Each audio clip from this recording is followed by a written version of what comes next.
Alright guys, so this is a little bit of a different video. So we've been covering the World Cup so far. Most of it's pretty basic, recaps and a couple predictions here and there. Admittingly, I'm not very good at that. But fortunately, I feel like we gotta come on here and defend a certain player. I'm not here to excuse their performance against Belgium in any way, but I think when you have a team that overall didn't perform well, it's pretty unfair to make one guy the scapegoat. I think it's pretty obvious we're talking about Christian Pulisic. I'm not understanding the ex-players, specifically ex-men and women's national team players, that are just like completely dogging him. A while back when the current U.S. men's national team was not getting good results, they were dogged a little bit, to put it nicely. And you had, the current players call them out. Why are the vets even talking to us like this? They know what it's like to not perform well for the national team. So their attitude wasn't really understood. Tim Weah even went as far as to call them evil, or they're just looking for clicks. I can't wrap my head around it. And obviously the main comments are coming off Christian Pulisic's post-game interview, I should say, game against Belgium, where he was injured. And he referred to, his ankle injury as, a sprain, and now he'll have time to rest. And people kind of took that some kind of weird way. I mean, I could kind of read his tone and his demeanor. You can kind of tell he was downplaying it. Like, you could tell he in his head, he knew it was something serious, but you're not going to go on, right after the game and tell him, yeah, it's messed up, right? One, because you haven't had time to have it properly addressed. You're just going off how it feels, and I think he knew it felt worse than he was leading on. And two, this is his job. He does have another team to answer to that pays him a lot of money, so he can't just go on international TV, because everyone's watching the World Cup, and say, yeah, I'm pretty sure I wrecked my ankle pretty bad. He's not going to do that, because I think he's a little bit smarter than that. I'll be specific. So the first one is Carly Lloyd. So ex-women's national team player, great player, but her comment after the fact was, rest after your career's over.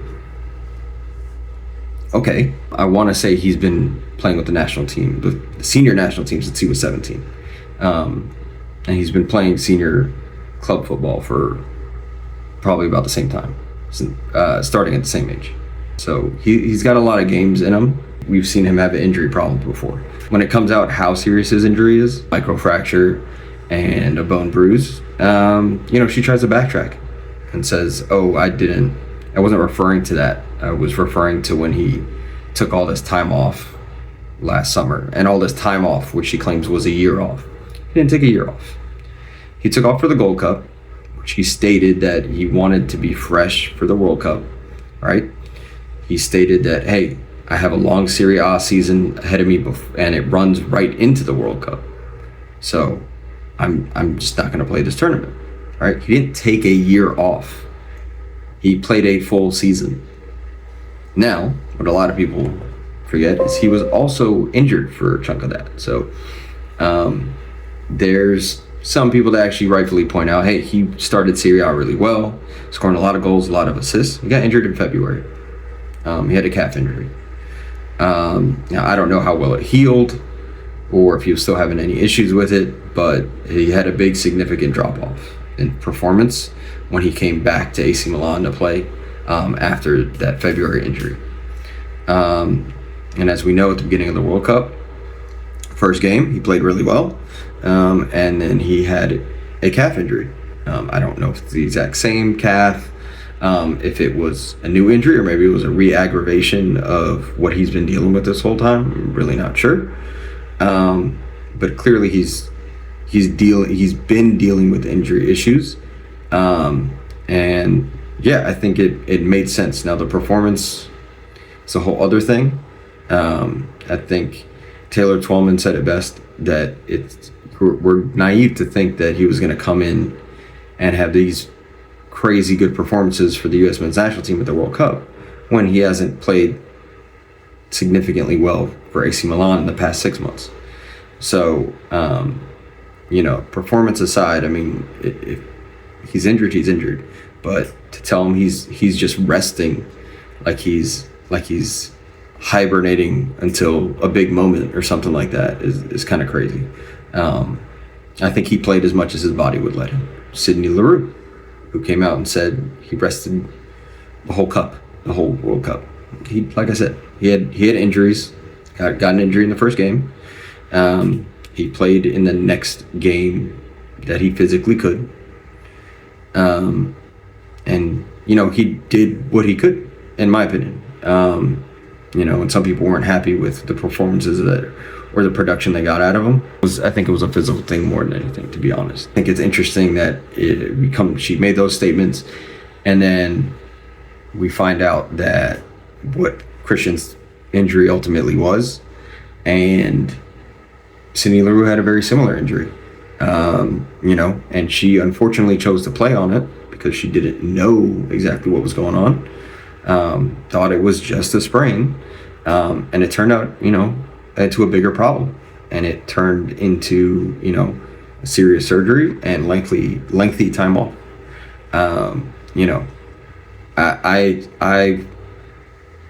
I feel pretty certain that, as someone who's been injured a few times playing soccer, that when it's just a knock, and I think when it's something different. I don't need an MRI on the field to know my knee just went, right? I know if it was more than just a twist or something popped, right? In most cases. So I genuinely think, looking at the mechanism of the injury, that he felt something was off. They kind of got on him a little too much, for my liking, for coming out of the game. But in actuality, what he did was, what 98% of players don't do, which is he tried to keep playing. Most of the time when someone gets injury, they, on the field, and they feel they can't continue, they just sit down. They sit down and they wait for the play to stop. We see it all the time, international level, club level. They just sit down and for the game to stop, and then, medical attention, they usually get subbed off. Christian Pulisic tried to keep playing. And it became very obvious that he was struggling to go past the walk. The second he jogged, he was limping pretty bad. But he tried. And, when you can't run, or you can't get past a walk at World Cup level, you're a liability to your team. And as much as he didn't want to do that, I think it was, the realization that it was time to come out. And I'm sure the coach and everybody saw that, like, hey, he's got to come off. It is what it is. I mean, sometimes you just can't continue. That brings me to my next comments, where we have another former player who knows what it's like. We have Landon Donovan saying, oh, you would have had to have, dragged me off the field, and I would have punched the doctor. And it's like, dude, be quiet. Like, okay, we get it. You were tough. Like, come on, what are we doing here? Okay. If a coach or the medical staff tells you you're coming off, you're coming off. It is what it is. You're not winning that argument. Like, every player who's ever got a concussion has said, I can keep playing. No, that's why we have concussion protocols, because someone else needs to tell you, no, you're coming off. Or if you're just playing like trash, the coach is going to rip you. Like, it is what it is. You're not arguing that. Like, you're not punching a doctor. You're going to punch staff for telling you need to come off because your injury is gonna you're possibly gonna hurt yourself more. Like, come on, get real. With all that being said, I feel like they really could have helped if they wanted to, and this is being the veterans, right? Landon Donovan talks a lot about how when he was left off that World Cup squad, that he was like, there was something I could do, something I could help, right? How much talk was there about this World Cup and at the men's national team needed to do really well, right? We needed to perform. As a U.S. men's national team legend, which is what you are, give you the respect, did you do anything to help? Right? Did you see, hey, can I go by the camp? Maybe talk to these guys, right? Talk to the coach, be like, hey, could I, I think I could help. Maybe give some motivation to these guys, right? Because you got to remember, the majority of this team is either it's their first World Cup or their second World Cup, right? Not a ton of experience. When everyone's preaching like this needs to go well, the U.S. men's national team needs to perform. They need to show X, Y, Z, right? Why are you not going out of your way as part of that legacy to help, right? Now, this is just me assuming they didn't reach out, but I don't think they did. And if they did, I would understand why, due to previous comments, why maybe they weren't so receptive.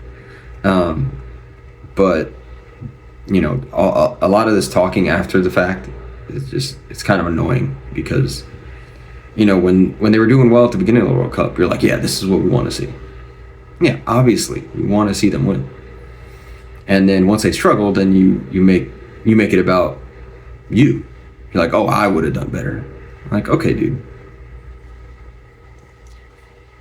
Like, come on, let's be real. And the same thing, I haven't heard too many disparaging comments from Tim Howard, right? At least in my opinion.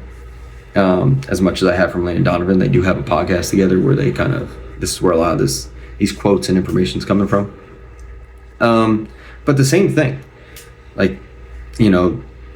we essentially lost the Belgium game off of errors, and one of the big ones being a goalkeeper error. Anybody who was following the men's national team knew the goalkeeping situation, and there was a lack of experience there.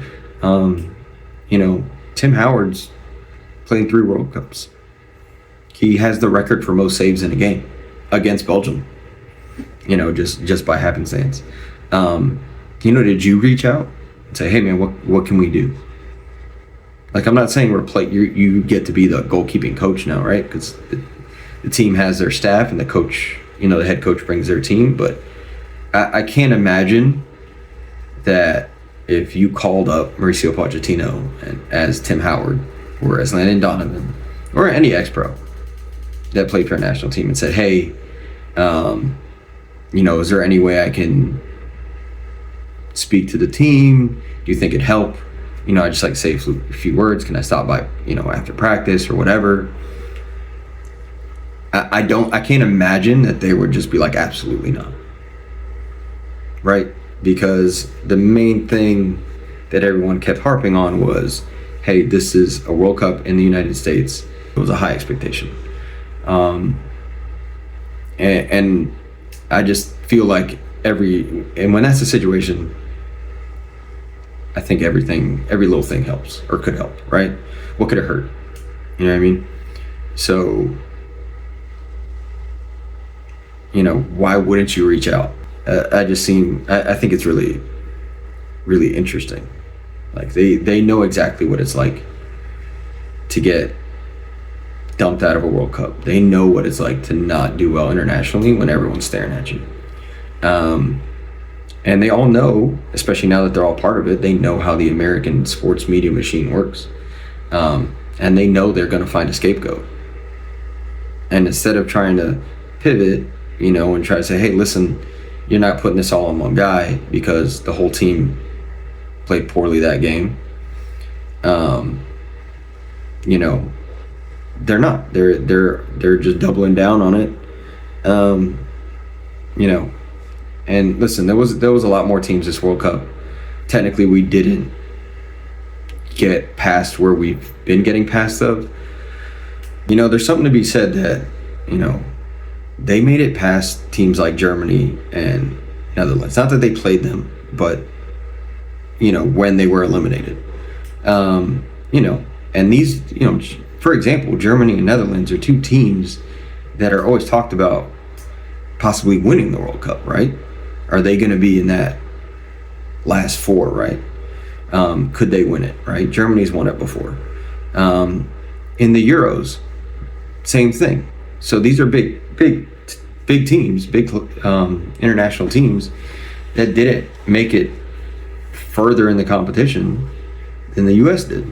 But somehow we're talking about, this is a failure. They didn't do well. It's really sad to see. You should kind of be propping these guys up.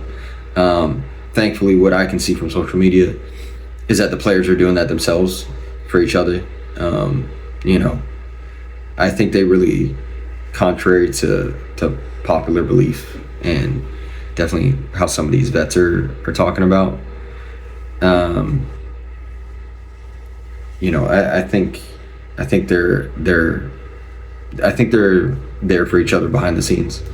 I think they all played hard, to be honest with you. And as far as how the game went, right? That against Belgium, I covered that in a different video, after it happened. So I'm not going to go over. When I say they played hard, I meant they played hard overall in the competition, right? Not harping on one particular performance or another right now. I would like to see more support, to be honest. Like I said, I saw some Taylor Twellman for sure. And I saw stuff from Jimmy Conrad. Both know what it's like, and they brought that up, especially Jimmy Conrad. He was just like, listen, this is mentally tough also. Like, you feel like crap when you get dumped out, especially in that fashion. And it's not helping when, you got other pros that know what it's like, other former men's national team players specifically, and they're acting like they would have done better. And these guys aren't mentally tough. Like, listen, it just takes a Google search to see, how many breaks someone took, or, how many games they went without scoring, right? It happens to everybody. But yeah, I don't know, man. I think it's kind of messed up. But I definitely think the U.S. men's national team showed they have some quality. And I think we're definitely going to see more in the future. Definitely more in the future. Yeah, that's it, man. That's my rant. I don't know. I just kind of had to get it out there. I felt like no one was backing up the U.S. men's national team and was scapegoating Pulisic, and like, it's strange that I felt I had to do it as like a regular podcast dude covering this, but here it is. Peace.